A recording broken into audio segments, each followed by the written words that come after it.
Peut-être que tu trouves ça difficile d'ajouter des légumes à tes repas, mais tu serais surprise de voir comment ça peut t'aider dans ta perte de poids. Puis aujourd'hui, je vais te montrer comment c'est facile d'en ajouter à ton alimentation. Il y a beaucoup de femmes dans leur processus de perte de poids qui ont de la difficulté parce qu'elles sentent qu'elles ont toujours faim. Tu sais, le sentiment de satiété, il est pas là. Ben, de consommer plus de légumes, c'est une bonne façon d'augmenter son sentiment de satiété, tout en faisant attention au nombre de calories totales qu'on consomme dans une journée. Les légumes, c'est des aliments qui contiennent peu de calories, mais qui sont denses en nutriments puis en espace aussi qu'ils peuvent prendre dans ton ventre. C'est ça qui fait en sorte que tu peux en manger une grande quantité. Tu vas quand même respecter ton nombre de calories que tu veux consommer par jour, puis tu te sentiras pas continuellement avec un sentiment de faim. Les légumes, c'est plein de fibres. Des fibres, non seulement c'est bon pour ta digestion, mais ça fait aussi que les aliments se digèrent tranquillement. Donc, une demi-heure après avoir mangé, tu te sentiras pas le sentiment que tu as encore faim. Présentement, c'est le mois d'octobre, c'est les récoltes. Les marchés sont remplis de légumes qui sont pas chers. Il faut que tu profites de cette période-là pour essayer des nouveaux légumes ou juste faire le plein.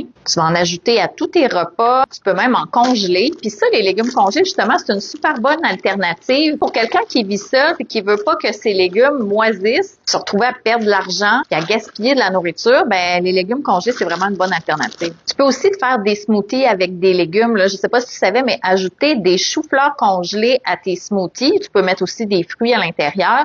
Ça va aller ajouter une texture crémeuse. On va pas sentir du tout le goût du chou-fleur, puis ça t'ajoute une bonne portion de légumes, là. Puis en prime, tu as des bons nutriments. Par contre, je vais toujours te recommander de manger tes aliments plutôt que de les boire.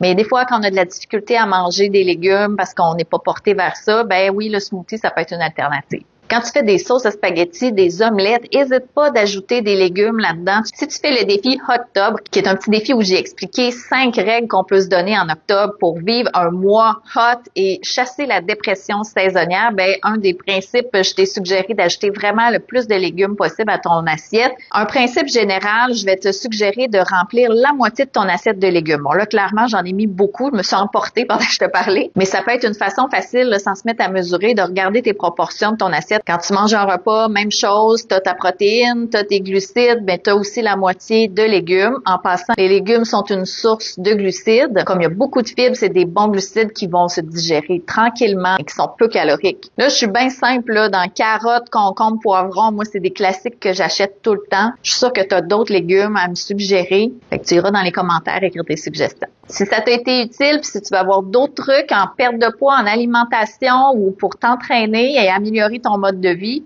n'oublie pas de t'abonner et d'aller faire un tour dans mon profil pour aller voir les ressources que je peux t'offrir.